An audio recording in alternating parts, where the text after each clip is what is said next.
have been here for 7, almost 8 years. Okay. And I call it the Arts Academy.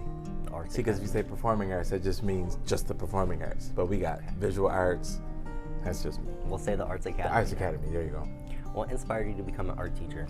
Oh man, that's a long story. You ready for a long story?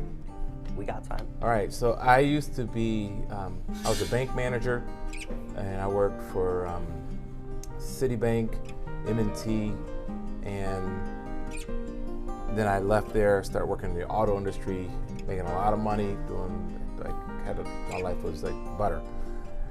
My mom and dad had a church in Buffalo, and it was in a really rough part of town, and I would see these shrines of like kids getting, killed over drugs or whatever, and the thought occurred to me, like, who am I helping? Like, how am I giving back to the community? And I realized I really wasn't. So I decided to go back to school, quit my job after I finished school, and then become a teacher to give back to the community. And that was, all my friends thought I was crazy because the amount of money that I was making working for GM compared to what I knew I was going to be making as a teacher was a big difference. In fact, that year, my income when I finally became a teacher dropped by $50,000. So just take whatever income I had, take $50,000, boom. So that's what I started out as a teacher. But I wasn't here for the money. I was here to help the students. So that's how I ended up becoming a teacher. Would you say you're happier now? Oh my gosh, yes. And this job, like working at the arts, this is the sweetest job ever. Like, I get to see my seniors right now, they're doing sculpting. I get to see them create every day. And even when I had you guys, seeing you guys create, it's every day for me is not work. It literally is coming in here, seeing what cool stuff I can teach you guys, and then what am I learning from you guys? That's sweet. How would you say you progress your students getting ready for like outside world with their art rather than inside? So I am a big advocate of making sure that students have a good work ethic, also get the skills necessary to create what you want to create, and then have your own artistic voice. So I'm a painter outside of school, fine arts oil painter. So I want them to understand the business end of it. The more you guys understand how to make money, whether it's actually physically producing the artwork, or if you're working for a gallery or a museum as a curator or any of those type of things, I want you to understand the business, that there is money out there to be made in the arts.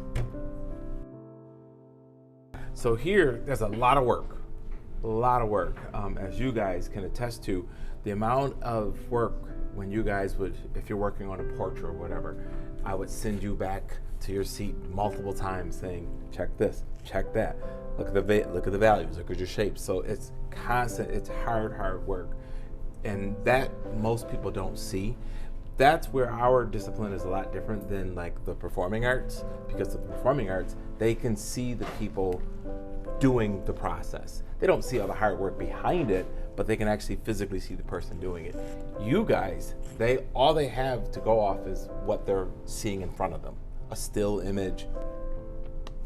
How do you think, let's say seniors and their sculpting, how do you think that end result's gonna be when they finish? Oh, these fire.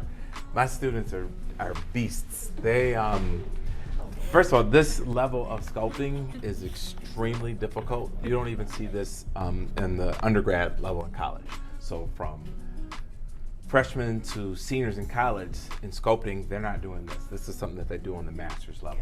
And then, is there anything else you would like to say or say to anyone who is thinking about coming here for art?